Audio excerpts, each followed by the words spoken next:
자, 추광의 밤이 드니 설명을 시작합니다. 자, 작자가 월산대군이라고 써 있죠. 이 대군이라고 하는 거는 왕족의 출신이란 뜻이죠. 자, 이 월산대군은 그 세조, 단종을 죽이고 왕위에 오른 세조의 손자입니다. 손자. 그리고 나중에 이 월산대군의 동생, 형제 동생, 월산대군의 동생이 나중에 세조 이후에 이제 태정태세 문단세 예성 예종이 죽자 그 다음 왕위를 이을 때 이제 이 월산대군의 동생이 왕위에 오릅니다. 그래서 이 사람의 성종이 되는 거죠. 그러니까 월산대군은 왕족으로서 나중에 왕이 된 성종 임금의 형님입니다. 자, 그런데 우리가 보통 옛날 조선시대의 어떤 문화적인 풍습에 따르면 형이 아우보다 앞서는 그 학렬인데 어떻게 동생이 성종 임금이 되는데 그 형인 월산대군은 왕이 되지 못했을까요? 자, 그런 배경이 있는데 이제 정치적 이유가 있습니다만은 아무튼 이 월산대군이 세조 임금의 세조 할아버지 세조 임금의 굉장히 사랑을 받고 총애를 받았다고 해요. 그런데 나중에 세조가 죽고 또 예종이 일찍 죽습니다. 새 임금을 세우는데 자, 예종의 아들이 없었기 때문에 자, 성종과 이제 나중에 성종 임금이 된 사람과 이 월산대군 이 시의 지은인 월산대군이 문망에 올랐지만 결국은 정치적인 선택에 의해서 월산대군은 왕이 되지 못하고 동생이 이제 성종 임금에 즉위하게 됩니다. 자, 근데 월산대군은 정치적으로 굉장히 속상했겠죠. 속상했지만 그런 결정을 순응합니다. 순응하고 자연에 파묻히면서 그 권력과 불을 멀리하고 아주 조용히 살았다고 해요.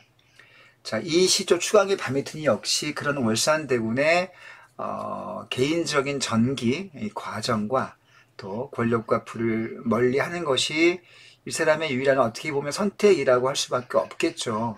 권력과 부의 욕심을 냈다면 아마도 그 정치적 갈등 과정 속에서 죽임을 당했을 수도 있었겠습니다. 이 월산대군은 이제 자기 동생이 왕이 되고 나서 자연에 파묻혀서 지금 서울의 이제 합정동 옆에 망원정 한강가에 망원정이라는 정자를 짓고 거기에서 이제 뭐 자연을 즐기고 지금의 고양시에 별장을 두고 그러니까 일종의 이제 근교 한양 근교에 별장을 지어놓고 자연을 오가면서 살았다고 합니다. 자, 그런 정신적 배경이 이 시에 들어있죠. 자, 한번 시조의 내용 들어가 보겠습니다. 월산대군이 자, 나이 35세 일찍 죽게 돼요. 젊은 나이에 죽습니다. 자기 어머니를 지성으로 병 간호하다가 어머니가 죽고 난 후에 얼마 있지 않아서 죽게 됩니다. 자, 그러한 월산대군의 정신세계가 이 시에 잘 드러나 있습니다. 추광의 밤이 드니 물결이 차노매라. 뭐 해석이 필요 없네요. 자, 가을 강에서 밤에 밤낚시를 합니다. 자, 그런데 고기가 아니 물어요. 아마도 한강가에서 아까 얘기했던 그 망원정 어디 근처에서 낚시를 했겠죠. 자, 고기는 물지 아니하지만 무심한 달빛만 씻고 빈배 저어온다. 이때 고기라고 하는 거는 이제 보통 어부들은 고기가 이제 생업이 되니까 이제 중요한 물질이 되겠지만 월산대군은 왕족이었기 때문에 뭐 물질에 애로사항이 없었겠죠. 자, 물질 정도의 의미가 있다고 볼 수 있겠습니다. 자, 대신에 고기 대신에 달빛을 싣고 옵니다. 자, 무심한 달빛, 무심한 마음이 없는이라고 직역할 수 있습니다만은 여기서는 욕심 없는 물질적 욕심 없는 이렇게 해석을 할 수 있겠고요. 자, 이 달빛은 그래서 무욕의 삶을 의미한다고 볼 수 있겠고, 자, 빈배 저어온다. 그 대신에 배 안에 고기를 실을 수가 없으니 고기를 못 잡았으니 대신에 빈 배를 저어옵니다. 이 빈 배는 밑에 나온 대로 무욕의 심리를 의미한다는 거 기억해 두시고요. 자, 이 달빛도 속세를 벗어난 자연이기 때문에 탈속적 자연이라고 할 수 있겠습니다. 자, 빈배를 쳐온다. 그렇지만 그 자체로 만족하는 어떤 태도를 보여주고 있습니다.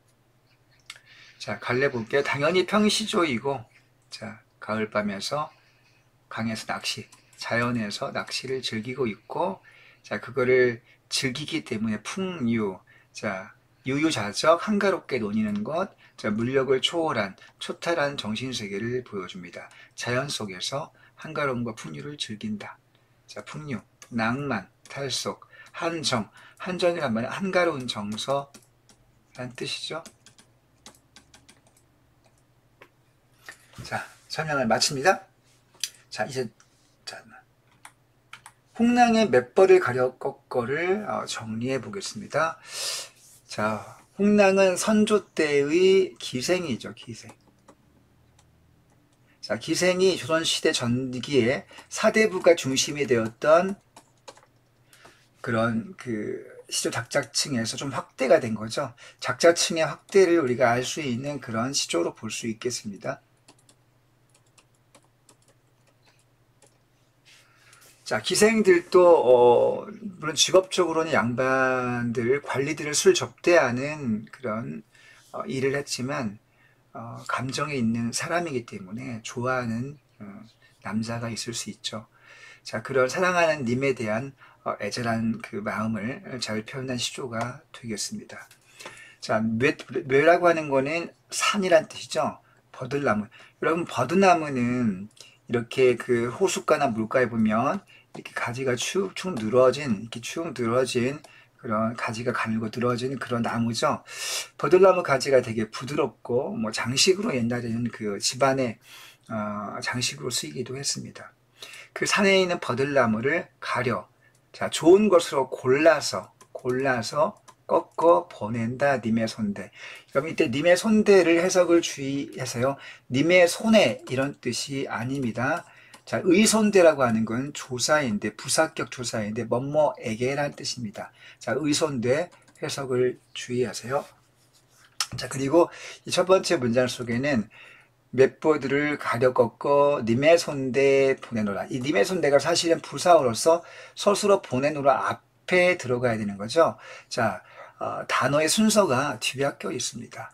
자, 우리가 이런 표현법을 뭐라고 합니까? 도치법이라고 하죠. 자, 님에게 보낸다는 것을 강조하기 위해서 도치법을 사용했습니다.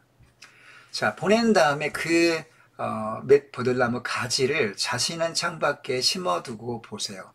창밖에 왜 심어두고 보라고 합니까? 자, 이 맷 버들나무가 바로 사랑의 매개체가 된다는 거, 화자의 마음을 담고 있는 화자의 분신이죠, 분신. 그죠? 자, 이걸 명확히 일단 이해를 해둬야 되겠고요. 자, 심어두고서 그 버드나무 가지를 볼 때마다 이 버드나무 가지를 꺾어 보낸 화자, 즉 홍랑을 기억해 달라, 이런 얘기가 되겠죠. 자, 밤비에 새 이파리가 나거든 날인가 여기소서, 나로 여겨주세요. 자, 그 말은 나를 잊지 말아주세요. 자, 이런 요청을 우회적으로 하고 있다, 이렇게 생각해 볼 수 있겠습니다. 자, 님과의 이별 상황이고 님에 대한 그리움을 표현하고 있는데, 자, 그것을 맷 버들나무라고 하는 그런 객관적 상관물을 통해서, 그런 객관적 상관물 소재를 통해서 표현하고 있습니다. 자, 나를 잊지 마라고 하는 직설적인 감정을 있는 그대로 직설적으로 표출하는 것이 아니라 그것을 절제해서 우회적으로 표현하겠다는 점이 이 시의 중요한 표현 방법이 된다는 점, 여러분이 꼭 기억을 해둬야 되겠고요. 자, 뭔가 슬프죠. 감상적이고 연모의 정, 그런 감정을 표현하고 있습니다. 자, 설명을 마칩니다.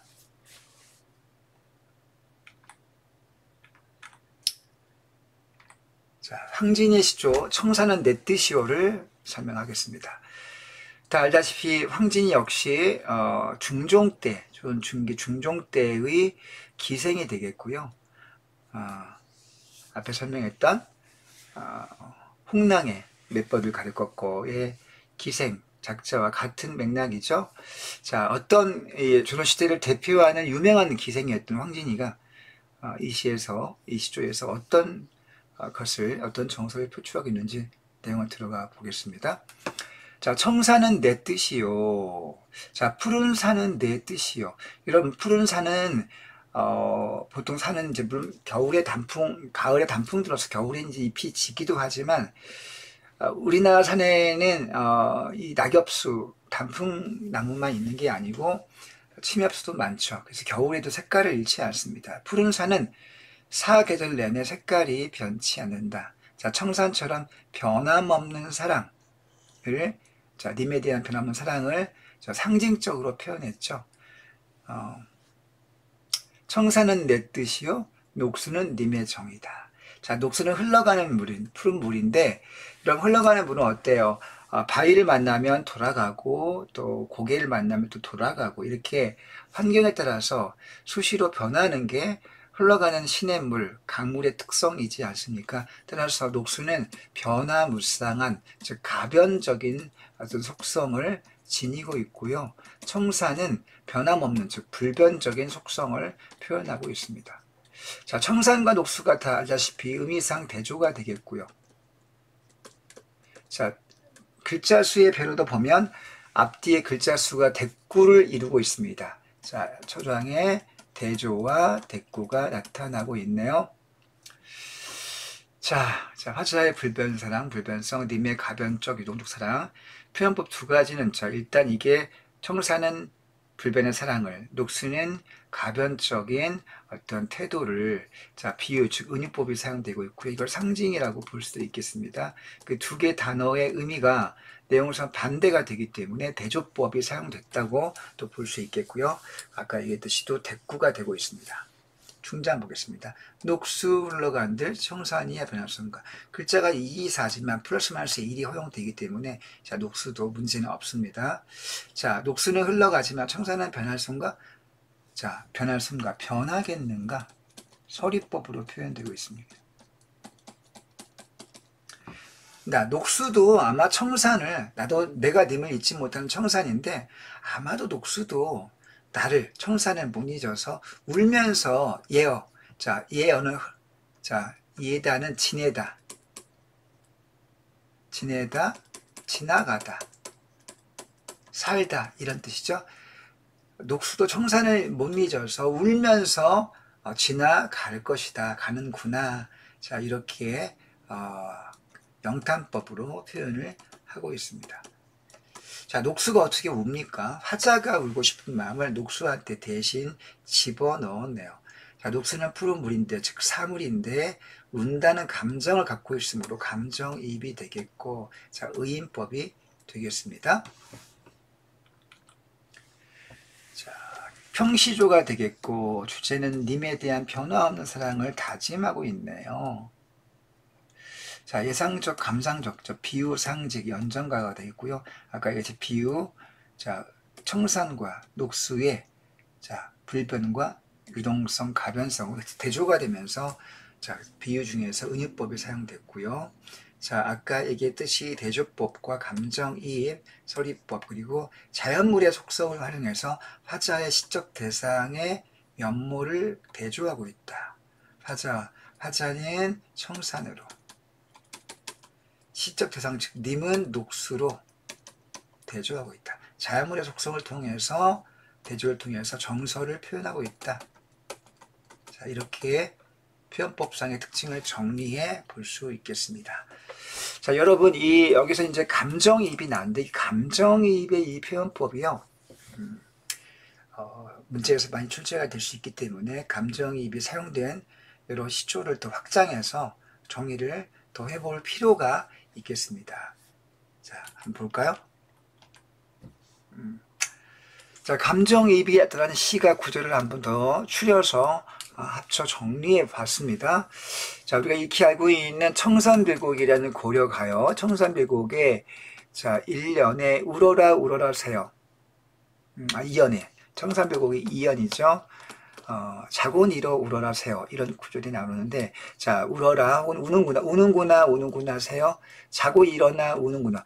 새가 여러분은 새가 어떻게 웁니까? 새는 그게 배고파서 지진거리는 건지 혹은 배가 아파서 지진거리는 거지. 똥 마려워서 친구가 보고 싶어서 지진거리는지 알 수 없죠. 화자의 감정이 슬프고 울음이 나오는 상황에서 화자의 슬픔을 새한테 이입했습니다. 그래서 감정이입이 됐네요. 자, 이 새의 감정이입 표현법 쓰였습니다. 자, 두 번째 시죠. 방 안에 켜있는 촛불. 이 촛불은 촛불을 가리킵니다. 촛불이 촛농을 흘리지 않습니까? 초가 탈 때 자, 흘러내리는 촛농이 마치 뭐와 같아요? 눈물과 같이 보일 수 있겠죠. 그래서 화자가 이렇게 인식합니다. 겉으로 촛농을 지고 촛농을 흐르면서 속타는 줄 모르는구나. 저 촛불이 나와 같다. 자, 촛불이 흘리는 촛농이 눈물로 보인다. 자, 촛불 속에 자, 감정이입을 시키고 있네요. 그죠? 자, 촛불이 감정이입의 소리로 쓰였습니다. 자, 세 번째 숫자가 좀 잘못 나왔네. 3인데. 자, 천만리 머나먼 길에 고님을 여희다 이별하고. 자, 님과의 이별 상황이네요. 내 마음 둘 데 없어 냇가에 앉아 있더니 자, 흘러가는 그 시냇물, 저 물이 내 안은 마음이라는 뜻입니다. 흘러가는 저 물이 내 마음 같아서 속 타는 줄 모른다. 속이 탄다. 자, 물이 속타게 흘러간다는 뜻이죠. 어떻게 물이 속타게 흘러갑니까? 물은 그냥 자기 소리를 내면서 그냥 흘러갈 뿐이죠. 자, 물속의 화자의 마음을 역시 담았습니다. 이때 이 물이 바로 감정이입의 소재로 쓰인 것이라는 거 알 수 있겠네요.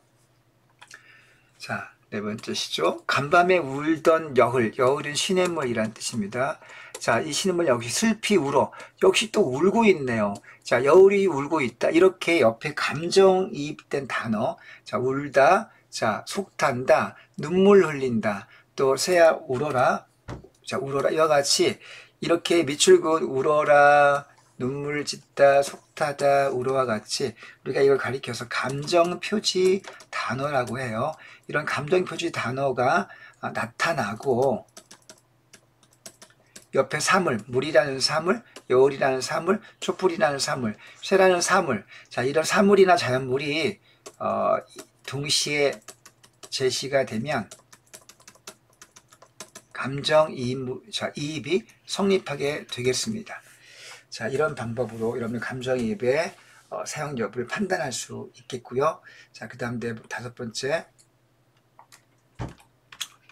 자, 이거는 이제 관동별곡에 나오는 구절이 좀 내용이 어렵습니다. 영농벽해, 이때 개는 시냇물을 가리키고 시냇물 개자, 수성제듀, 이때가 새조자, 새를 가리킵니다. 정리하면 흘러가는 시냇물과 새가 나와 이별을 원망하는 듯 울고 있다. 어떻게 시냇물과 새가 이별을 원망해서 울고 있습니까? 화자가 그 새와 시냇물과 자연 속의 그 아름다운 풍경과 이별을 하고 싶지 않은데 쟤들이 지금 나와 이별을 원망한다. 자기의 감정을 개와 조에 이렇게 이입시켰죠. 자, 이별이라고 하는 감정 표지, 이별을 원망한다 라고는 감정 표지 단어하고, 자, 감정 표지 단어, 그리고 시냇물과 새라고 하는 자연물이 나오면서 이 조와 개의 감정이입이 사용되고 있습니다. 자, 여섯 번째. 자, 수풀에 우는 새 난 춘기를 못 내겨워. 자, 새가 춘기, 봄 기운을 못 내겨워, 못 이겨 라는 뜻입니다. 못 이겨. 소래마다 교태로다. 자, 새가 우는데 교태를 부린다 이런 얘기죠. 교태를 부린다. 어떻게 새가 교태를 부립니까? 그냥 지저귀고 있을 뿐이죠.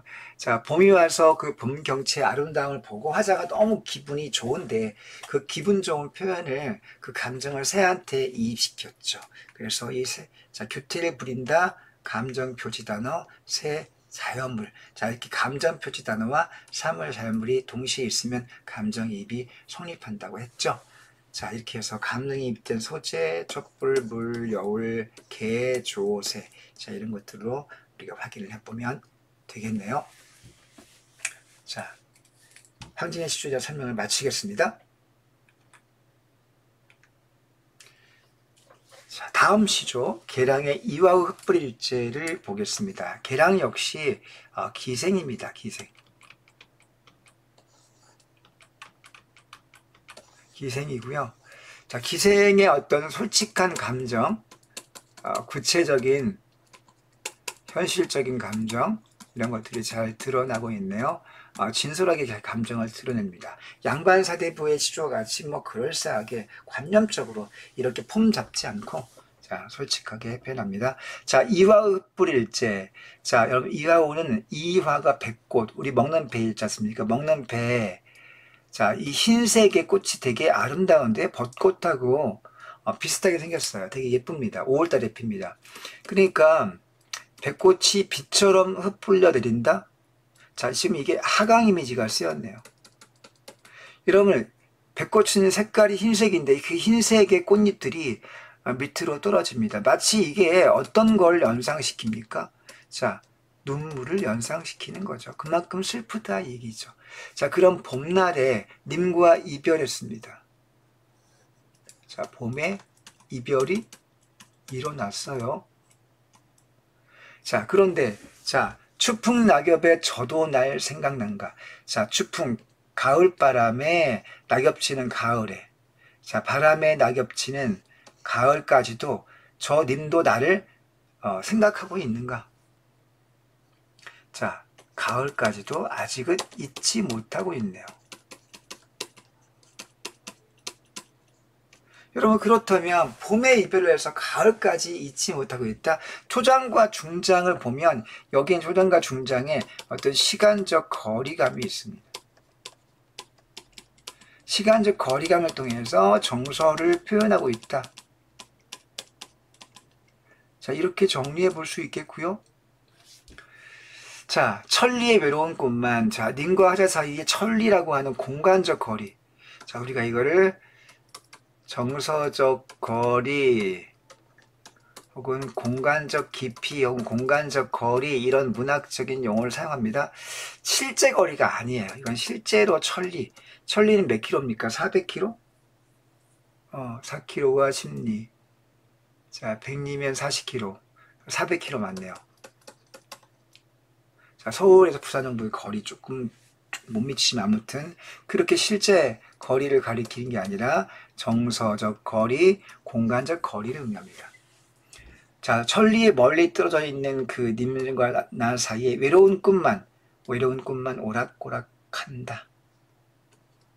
자, 멀리 떨어져 있지만 님을 잊지 못하고 있네요. 자, 그래서 자, 종장에는 공간적 거리감을 통해서 천리라고 하는 공간적 거리감, 이 표현을 통해서 화자의 이별의 슬픔, 한의 정서를 표현하고 있습니다. 자, 평시죠. 그리움, 시간적 거리감, 공간적 거리감이 조화되고 있다. 자, 봄에 꽃 이와우가 날리고 가을엔 낙엽이 떨어지죠. 자, 떨어지는 이미지 무슨 이미지? 하강 이미지입니다. 자, 이게 슬픔을 강조하고 심화시키죠. 자, 이걸 통해서 시간과 하강을 통해서 정서를 표현하고 있다. 계절에 따른 자, 시간의 흐름에 따라 화자의 정서를 고조시키고 있다. 자, 이런 표현상 특징도 알아두면 되겠습니다. 자, 계랑의 이와 흩뿌릴자 설명이 끝났고요.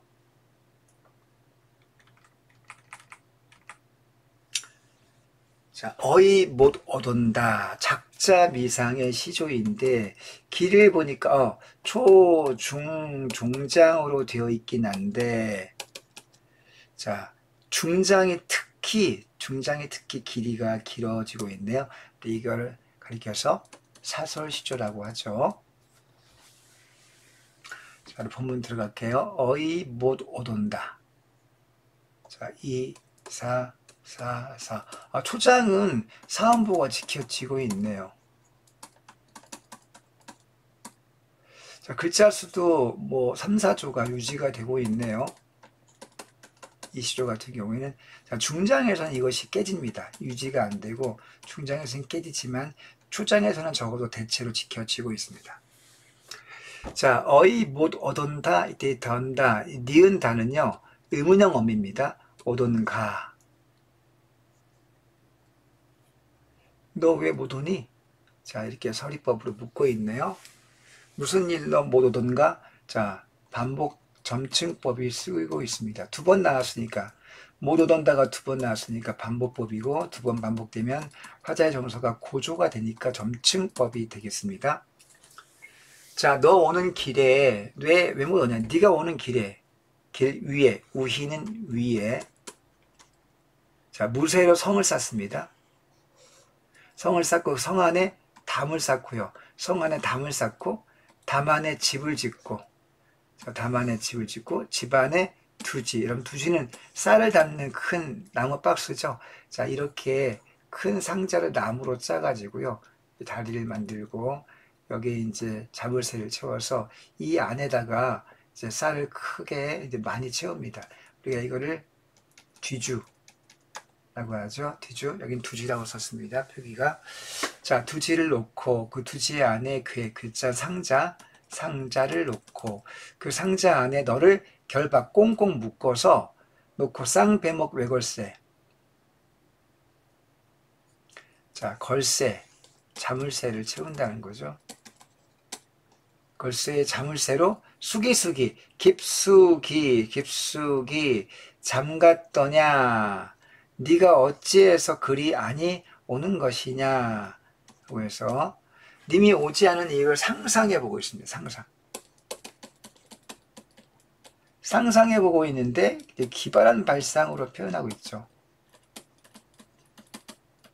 자, 님이 뭐하고 자, 문장과 문장 간에 연쇄가 되고 있습니다. 기본적으로 무쇠 성 안에 담 안에 집 안에 두지 이렇게 연쇄법이 쓰이고 있고요. 자, 문장 구조가 뭐뭐하고 반복법, 열거법이 쓰이고 있고, 점차 님이 있는 곳은 점점 열악한 공간의 크기가 작아집니다. 작아지는 건 점강법이죠. 자, 공간이 작아지는 건 점강법인데, 님이 놓여있는 상황 자체는 점점 더 심해집니다. 점점 압박감이 커지는 거죠. 공간이 작아지니까. 그러니까 님이 놓여있는 상황 자체는 점층적으로 정서가 고조되고 있습니다. 점층과 즉 점강과 점층이 동시에 쓰인다고 볼 수 있겠고요. 못 오던다 서리법입니다. 약간의 과장이 되어 있죠.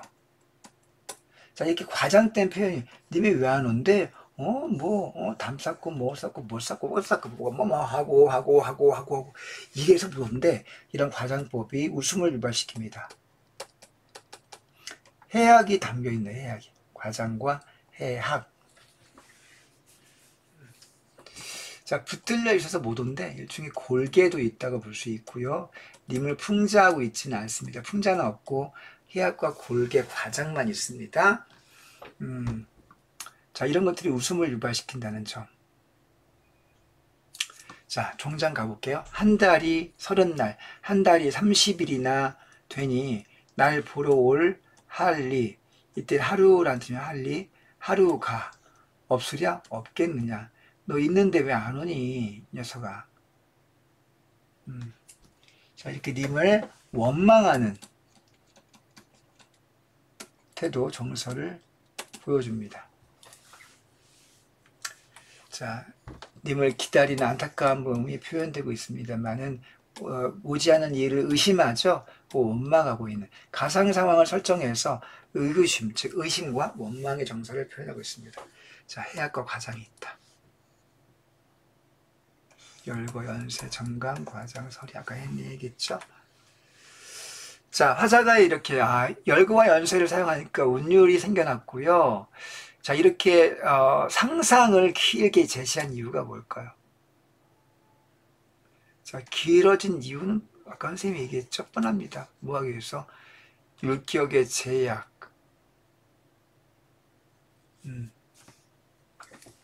그러니까 사사조 사음보를 엄격하게 4사조 사음보의 음률을 엄격하게 지키다 보면 할 말을 많이 못하죠. 제한되기 때문에 그런 제약을 벗어나서 솔직하고 자유롭게 표현하기 위해서 자, 이렇게 사설이 늘어나게 됐다. 사설 시조가 되었다. 자, 이런 맥락을 좀 이렇게 정리해 두면 되겠습니다. 귓돌이 저귓돌이를 한번 정리해 보죠. 역시 작자 미상의 사설 시조가 되겠네요. 그래서 길이를 보면 알 수 있죠. 토장 봅니다. 귓돌이 저 귓돌이, 귀뚜라미 저 귀뚜라미, 이렇게 해석이 되겠고요. 어여쁘다, 당연히 우리가 불쌍하다는 뜻으로 알고 있죠. 해석 뜻 주의해 주시고요. 저 귀뚜라미, 자, 귀뚜라미가 하나, 둘, 세 번 나왔습니다. 반복되고 있고, 반복되면 자동으로 점증법이 쓰인다는 거 다 알고 계시죠? 초장은 사음보가 유지가 되고 있고, 글자 수가 유지가 되고 있네요.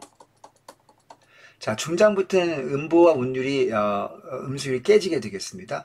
어찌된 귀뚜라미 지는 달 새는 밤에. 긴 소리, 짧은 소리, 절절히 슬픈 소리. 슬픈 소리. 자기 혼자 울어내요. 자, 울고 있다. 감정표지 단어가 나왔네요. 여러분, 감정표지 단어가 나오고 옆에 귓돌이라는 사물이 등장하면 이건 어떤 표현법? 그렇죠. 감정이입으로 쓰인 것이고, 그때 귓돌이라는 단어는 객관적 성관물로 이용된 거다. 자, 이런 것들 기본으로 알아둬야 되겠습니다. 귓돌이는 객관적 성관물로 사용되고 있다.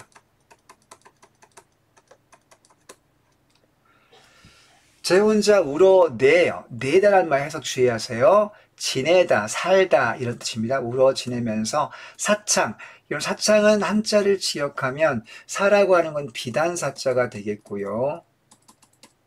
창은 창문 창자가 되겠습니다. 창문 창자.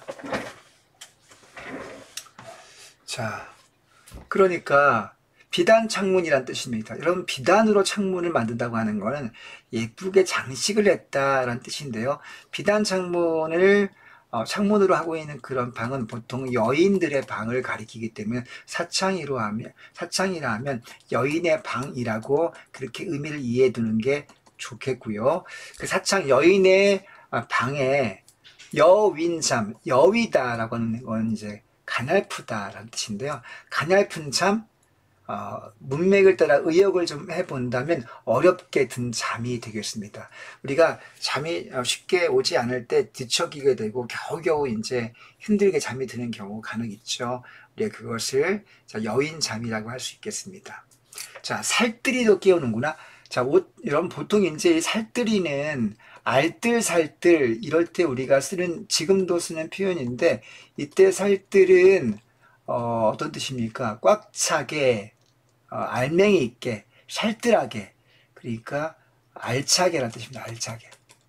자, 살뜰이란 말의 표면적 의미는 알차게라는 뜻입니다. 이걸 가지고 그대로 직역을 해볼까요? 자, 여인의 방에 그 화자가 어렵게 든 그 여인잠, 어렵게 든 잠을 알차게 깨운다? 어색하죠. 힘들게 든 잠을 얄밉게 깨운다고 해석하는 게 문맥상으로 맞겠습니다. 그래서 표면적으로 알차게란 뜻을 얄밉게로 바꾸어서 해석하는 게 맞겠는데요. 자, 이렇게 표면적으로는 긍정적 의미인데 이면적, 속의 의미로는 얄밉게로 해석이 되기 때문에 자, 이게 반어법으로 표현된 거라는 사실을 알 수 있네요. 자, 살뜰히 깨운다, 얄밉게 깨운다. 이건 반어법이로구나. 자, 감정이입 반어가 쓰였고요. 그 다음에 긴 소리, 짧은 소리, 절절히 슬픈 소리. 자, 이것들은 열거법이 쓰이기도 했습니다. 종장 부분 볼게요. 두어라, 그냥 두어라. 지가 비록 미물은 하찮은 생물이란 뜻이죠. 하찮은 생물이지만 무인 동방, 아무도 없는 빈 방에 내 뜻 알리는 자, 사람, 알리, 사람이란 뜻인데요. 귀뚜라미를 사람이라고 표현했습니다. 자, 이건 당연히 무슨 표현법입니까? 의인법이 되겠고요. 알 사람은 저뿐인가 한다. 내 힘들게 든 잠을 얄밉게 깨우긴 했지만 그래도 원망할 수 없다. 나와 슬픔을 나눌 수 있는 공감이 되는 존재다. 너밖에 없다. 같이 울자. 이런 얘기죠. 자, 귀뚜라미는 동병상련의 대상으로 오타났네. 그렇게 화자에게 인식이 되고 있습니다. 자, 시적 상황 정리해 보겠습니다. 무인 동방. 자, 대응 방식 외로움을 한탄하고 있네요. 자, 반복, 열거, 점층, 반어, 감정이. 자, 귀뚜라미는 중장에서는 잠을 깨웠기 때문에 원래는 원망의 대상이었는데 종장을 가니까 야, 너 나 신세가 똑같잖아. 너 이해해. 너 원망하지 않을 거야. 원망해서 연민과 감정이입에 동병상련의 대상으로 그렇게 대상의 의미가 바뀐다고 하는 점도 우리가 주의해 둬야 되겠네요. 자, 귀뚜라미, 귀뚜라미 설명을 이렇게 마칩니다.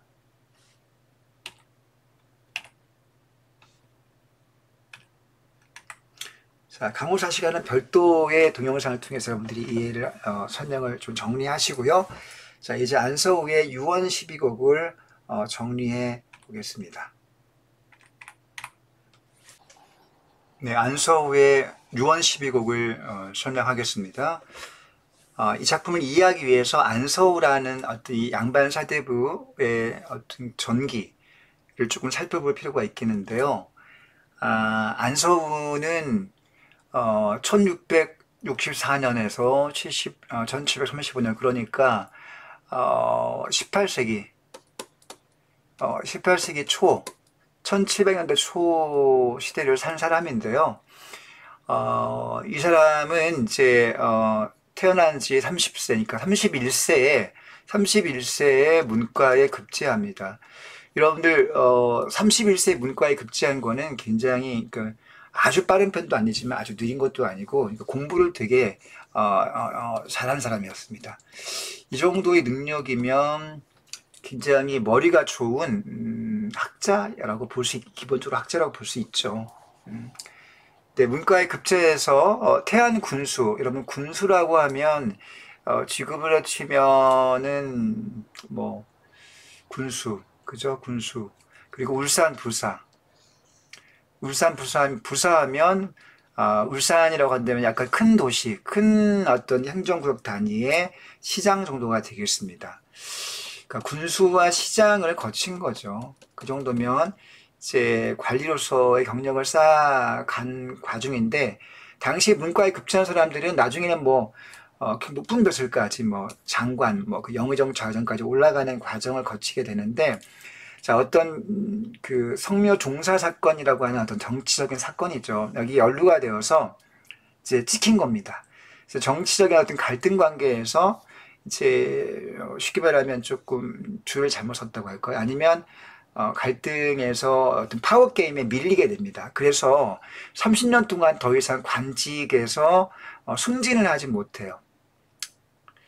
자, 낙척했다라고 하는 거는 이제 30년간 더 이상 벼슬길이 상승되지 못하고 그러면서 결국 전라북도 무주에 있는 산 밑에 홀로 살면서 자연을 즐기면서 은거했다고 합니다. 자, 굉장히 똑똑한 어떤 사람이었는데, 자, 국가를 유학자적인 이상과 이념을 가지고 뭔가 좋은 정치가 위정자가 되고 싶었지만 정치적 갈등 과정에서 그 뜻을 펼치지 못하고 이렇게 재능을 썩히게 되는 그런 과정이 이번에 우리가 전기에서 주목할 대목이죠. 나중에 이제 첨지 중추부사, 이거는 이제 좀 더 높은 벼슬인데 나중에 추천되었으나 이제 빠이빠이 더 이상 하지 않겠다. 골치 아파. 이제 하고 싶지 않아. 취임하지 않았다고 합니다. 자, 이러다 보니 산속에 은거하면서 자연 친화적인 그리고 안분지족하는 그런 정신세계가 이 작품 속에 시조 속에도 잘 드러나고 있고요. 양반사대부의 어떤 유학자적인 학문의 배경이 있기 때문에 당연히 고사가 되게 많이 고사가 중간중간 나오고요. 한자어도 되게 많이 나옵니다. 물론 우리말도 있지만 고사와 한자가 꽤 많다는 점에서 문체의 특징을 우리가 생각해 볼 부분도 있겠습니다. 자, 이제 본문 내용 들어가 볼까요? 자, 이게 전체가 12장으로 되어 있고 서사까지 해서 총 13개 장으로 되어 있는 연시조. 자, 연시조가 되겠습니다. 평시조, 연시조. 자, 그런데 자, 교과서 학교 프린트에는 지금 1장 전체 13장 중에서 1장과 6장과 1, 6, 그 다음에 9, 11, 16, 9, 11 4개 장만 이렇게 지금 프린트에 들었기 때문에 이것만 일단 정리해 보겠습니다. 자, 문장을 하자니 인생 식자 우한시요. 자, 문장을 글을 배우고자 하니 오히려 인생에서 식자, 글을 안다는 것, 글자를 안다는 것이 우환, 근심과 걱정의 시작이요. 자, 우리가 한자성어는 식자우환이라고 하죠. 식자우환. 자, 그 한자성어를 줄인 거네요. 자, 그러니까 글을 배워봤자 인생에 걱정과 근심만 더할 뿐이야. 자, 출세에 대한 부정적인 시각이 들어있고, 여기서 우리가 출세를 이분이 완전히 포기했다기보다는 하고 싶기도 한데, 그거 하다가는 걱정이 더 크니까 그걸 포기와 체념하는 어떤 태도를 보여주고 있습니다. 자, 공맹을 배우고자 하니 도약 등 천하 불가급이로다. 공맹을 배우려 하나, 공자 맹자는 유학의 어떤 뭐라 그럴까요? 공자가 시조가 되겠고, 맹자는 그 뒤를 이어서 계승한 중시조 정도가 되겠죠. 공자 맹자를 배우려 하니 도약 등천하 불가급이로다. 자, 공자 맹자는 시조와 중시조에 해당하기 때문에 도약 등천하. 자, 그 진리, 그들이 말하는 공자 맹자의 진리가, 자, 약 등천하. 하늘에 올라가는 것과 같이 어렵다. 자, 그 도를 배운다는 것이 우리 땅에 발붙이고 있는 인간들이 하늘에 올라가는 게 얼마나 어렵습니까? 그 높은 경지에 올라가는 것 같은 것이 너무 높은 경지에 올라가는 것이 너무 어렵다. 그래서 불가급이로다. 불가급. 쫓아가기가 어렵다라는 거죠. 자, 여러분들 우리가 깊은 학문을 공부하고 배우려 하면 할수록 그것이 더 쉽지 않다는 걸 알게 됩니다. 수학 공부를 안 할 때에는 그냥 내가 얼마큼 모르는지 알기가 어려운데 조금 배워서 알만 하니까 하면 할수록 더 어려워. 깊은 심오한 세계가 있습니다. 자, 그래서 그러한 자, 공자, 명자, 유학을 배우려고 했지만 진짜 그것을 쫓아 올라가기가 쫓기가 너무 어렵다. 자, 문장에 대한 부정적인 생각입니다. 자, 그래서 초장에 문장을 하자 하니 글자 수가 공명을 배우려 하니 자, 이렇게 글자 수가 대응되지 않습니까? 또 인생식자 우한시요 도약춘천하 불가급 한자를 비슷하게 배치 한자가 되게 많이 나오는데 초장과 중장이 글자가 대응되고 있습니다. 대꾸가 쓰이고 있다는 거죠. 대꾸가. 자, 이내 몸 쓸데없사니 성대 농포 되오리라.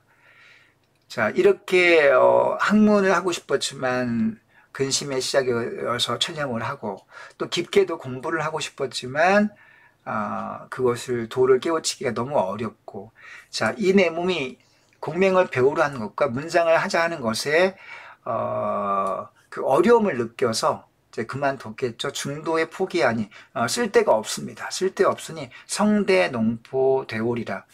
태평성대 농포라고 하는 거는 이제 농부가 되오리라. 농부나 되오리라 라고 다짐을 이렇게 하고 있습니다. 자, 출사, 선비로서 세상 관직에 나아가는 것을 체념을 하면서 농사를 지내면서 태평하게 살 것을 다짐하고 있는 그런 주제를 표현하고 있습니다.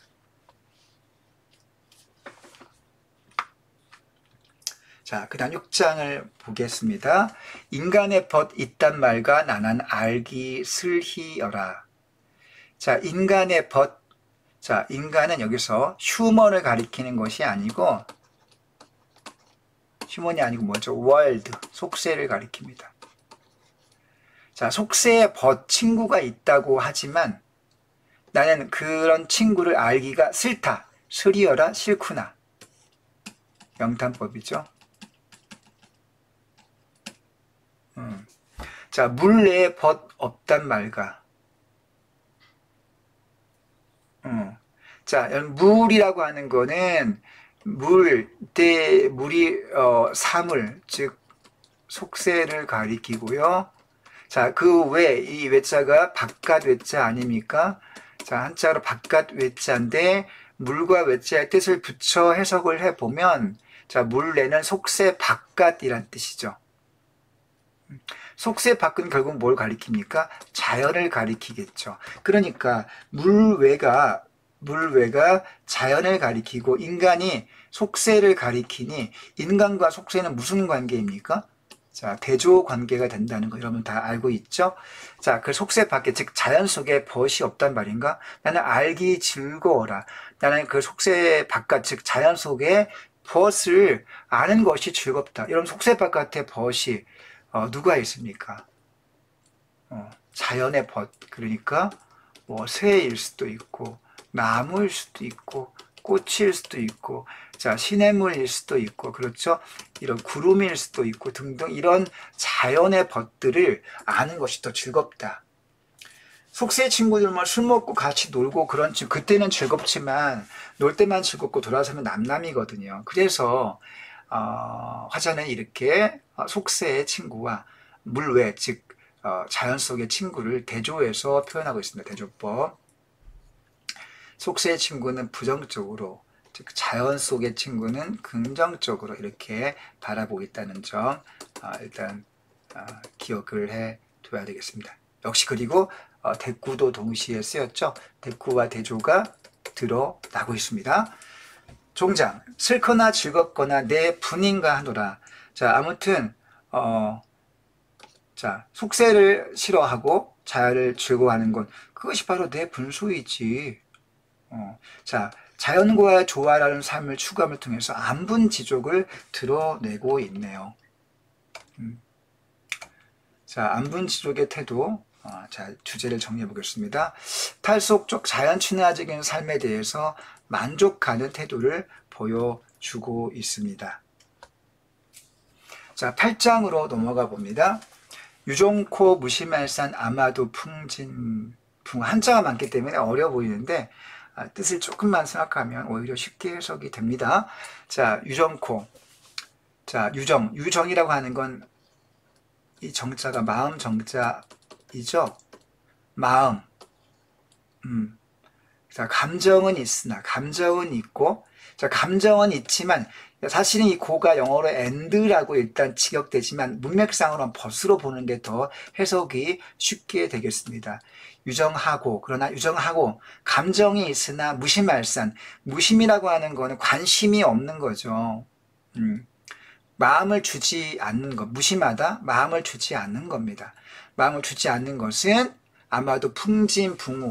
자, 풍진이란 먼지와 바람이란 뜻인데 이게 속세를 의미합니다. 풍진 앞에는 인간과 뜻이 똑같은데요. 자, 속세를 가리켜 속세의 붕우, 법풍자의 버두자 아닙니까? 속세의 벗들이요. 자, 속세 친구들은 다 감정을 가진 인간들은 기본적으로 감정을 소유하고 있는 존재들이죠. 감정을 갖고는 있으나 나한테는 마음을 주지 않아. 놀 때만 친구고 힘들거나 외로울 때 그럴 때 정말 친한 친구들은 흔치 않고 거의 드물죠. 자, 그렇게 마음을 주지 않는 것은 속세의 벗들이요. 자, 무심코. 이때 무심은 마음을 주지 않는다기보다는 이때 무심은 자, 그렇게 해석을 해야 되겠습니다. 이때 해석을 좀 확인해 볼게요. 아무 생각 없어 보이나 따뜻한 정에 있는 것.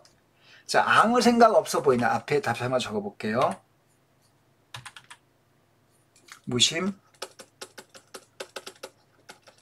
아무 생각 없고라고 일단 직역되지만 문맥상으로 없으나 아무 생각 없어 보이나 유정하다. 자, 따뜻한 마음을 지닌 것.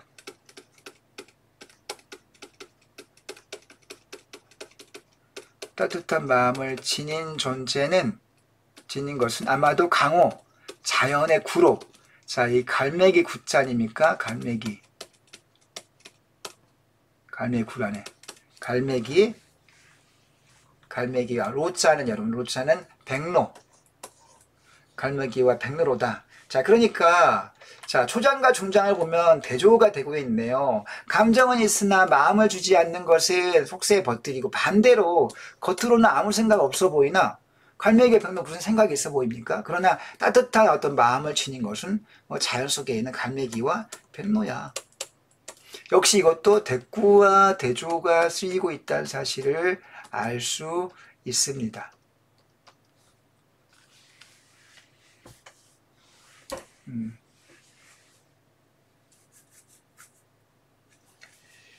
자, 그 다음 종장을 보겠습니다.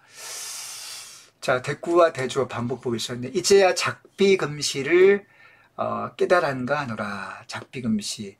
어제는 이 작자가 어제 작자입니다. yesterday 영어로 표현하면 어제는 틀렸고 그를 빗자며 틀릴 비 금 이제 금자 오늘이 옳다는 것. 어제는 출세를 꿈꾸던 시대, 출세, 속세에서의 출세를 소망하고 기대하고 꿈꾸던 그런 나의 생각이 잘못되었고, 오늘 자연친화, 자연 속에서 이렇게 탈속하고 있는 속세를 멀리하는 그런 안분지족의 태도, 자연친화와 안분지족의 태도가 정말 진리이고 옳다는 것을 오늘에서야 깨달았는가 하더라.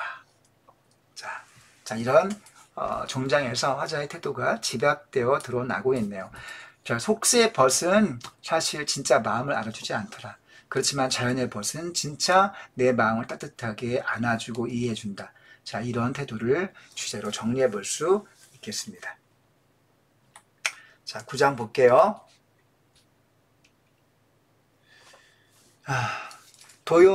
도평택 기관거 하고 할제와 태부 거래기 할제. 한자가 너무 많아. 이분이 이제 아까 얘기했지만 유학자 이제 그런 과거 급제 공부, 과거 유학 공부를 오랫동안 했기 때문에 보통 30세 급제했으면 어릴 때 5살 때부터 4살 때부터 유학 공부하기 시작해. 20년 이상 공부한 거예요. 얼마나 전문가가 되겠습니까? 중국 고사와 책 모르는 책이 없습니다. 그래서 여기서 고사가 나오네요. 자, 도평택은 도연명, 중국 고대의 도연명이라는 이제 도사적인 인물, 속세를 등지고 벼슬을 포기하고 산속에 들어가서 도 닦으면서 산 사람들입니다. 자, 기관거, 자, 버릴 기차의 관리를 버리고 합습니다. 도연명이가 똑똑하고 학문이 높은 사람이었지만 그 출세와 벼슬을 포기하고 자연 속으로 갑니다. 자, 태부가 거린되어 귀가할 때. 자, 이것도 중국 고대의 어떤 태부라고 하는 사람의 이야기죠. 걸회기, 거린이 되어서 뒤 돌아갈 때. 그러니까 능력이 없는 것이 아니라 속세에 그 지저분하고 갈등이 있고 막 피 터지게 싸우고 마음에 고통이 있는 그런 삶을 어떻게 싫으니까 다 버리고 가다 보니까 돈이 없죠. 거지가 되어 귀가할 때. 자, 그들의 겉모습은 벼슬이 없고 그들의 겉모습은 부자가 아니라 거린이 되어 가지만 벼슬 없이 거린다는 그런 호연행색. 자, 넓고 큰 호자의 그러할 연자. 넓고 큰, 호는 넓고 큰 호자입니다. 그들의 모습과 기계, 겉모습은 초라해 보이지만 그들의 높은 정신, 어떤 높은 정신과 기운이죠. 그 높은 정신과 기운은 누가 아니 부러워하랴. 누가 아니 부러워하겠느냐. 자, 이게 어떤 표현법입니까? 설의법입니다. 설의법. 사실은 세상 속세인의 시각으로 볼 때 저 사람은 뭐 저렇게 거지같이 살림을 하고 저 사람은 벼슬도 없이 시골 창밖에서 왜 저렇게 찌질하게 살고 있을까? 라고 사람들은 그렇게 생각할지 모르나 오히려 화자는 그런 도연명과 태부, 이 사람들은 자연 친화적인 인물, 즉 긍정적 플러스의 인물들입니다.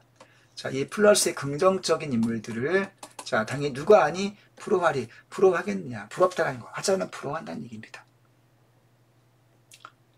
자, 사실은 그들의 정신세계 되게 높은 것인데 그들은 굉장히 존경할 만한 인물들인데 그것을 알면서도 부지치 벼슬을 추구하는 걸, 출세하고 싶은 걸, 돈 벌고 싶은 것을 그칠 줄 모르니 나도 그 마음을 모르겠다. 자, 안타까움의 정서를 표현하고 있습니다.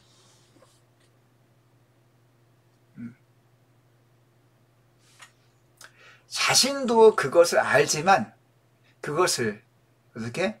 그것을 그칠 줄 모릅니다.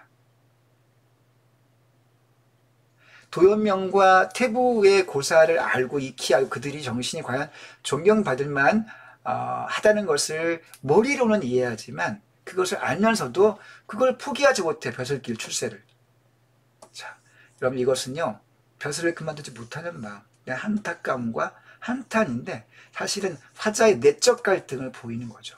속세의 벼슬 싫어. 자연의 귀약에서 아니야, 속세의 벼슬을 아직 버리지 못해. 알면서도 버리지 못하는 내적 갈등을 우리가 여기서 알아볼 수 있겠습니다.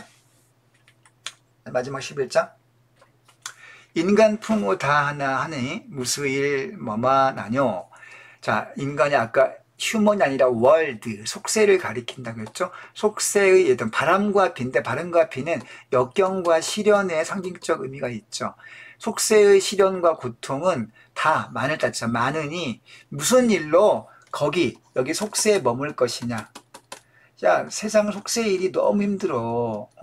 이 안서우라는 사람이 30세에 대과에 급제하면서 출세길이 시작이 됐지만 사건에 연루가 되면서 밀리기 시작했는데, 야, 내가 거기 짜증나.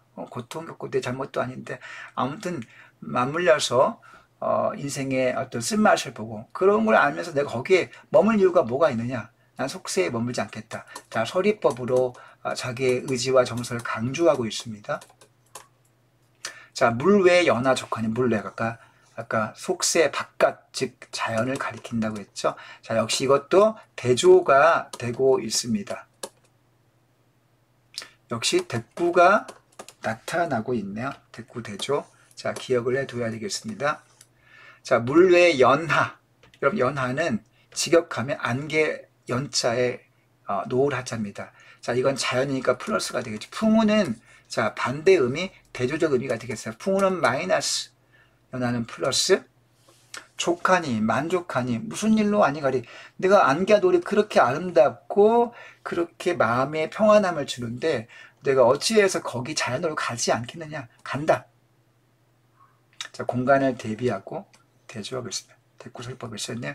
자, 이제는 가려고 마음을 정했어. 자, 이제 내적 갈등의 해소가 나타났네요. 아까 9장에서 내적 갈등이 드러났는데 그 내적 갈등이 드러났던 9장의 화자의 어떤 태도가 여기서는 해소가 되고 있습니다. 일름, 일흥에 겨워한다. 흥에 겹다. 마음이 즐겁다. 자, 흥겨움을 표현하고 있네요. 자, 전체 내용을 정리해 보면요. 일단 평시조의 기본 형식을 취하고 있고, 자, 평시조가 연달아서 12, 13수가 나오니까 연시조가 되겠고요. 자, 성격, 자연친화, 안분지적 설명할 필요 없겠습니다. 탈속, 자연친화.